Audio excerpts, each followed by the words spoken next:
বন্দুকরাজপুর থেকে পরের চিঠিটি লিখেছেন সুনীল বরণ কালিন্দী।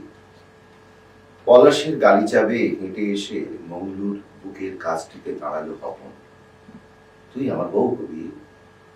কাঠ কুড়ানো থামিয়ে মংলু হাঁ করে তাকিয়ে থাকে।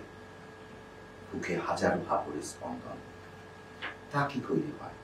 সমাজ মাইন দেখে নে, ঘর পুরা গরুকে ঘর মাথা লোক দিকাস না, ডর লাগে। মিছা ডরাস না, আমি থাকতে তোর ভাই কুশের কাঁটাটাও ভুইবে নাই। তারপর পলাশের পাপড়ির রঙে মংলুর সাদা থান লাল হয়, শিথিল।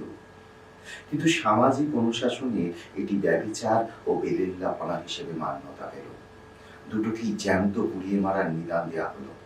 রং ভরা জীবন জং ধরে শেষ। কিন্তু জীবনের সব রং কি মুছে ফেলা যায়? ধুয়ে ফেলা যায়? এক পলাশ রাঙা পরে পলাশের সুবাসে মংলুর মর্মে যে রং মাখিয়েছিল হপন, সেই রং মংলুর স্মৃত উদরে উঁকি মারে। তাই সে যাত্রায় মংলু বেঁচে গেলেও আজও বয়ে চলেছে সেই রং ছেড়ে হুদুরের মধ্যে দিয়ে। কিছু কিছু রং লেগে রয় জীবন ভোর, ধুয়ে ফেলা যায় না।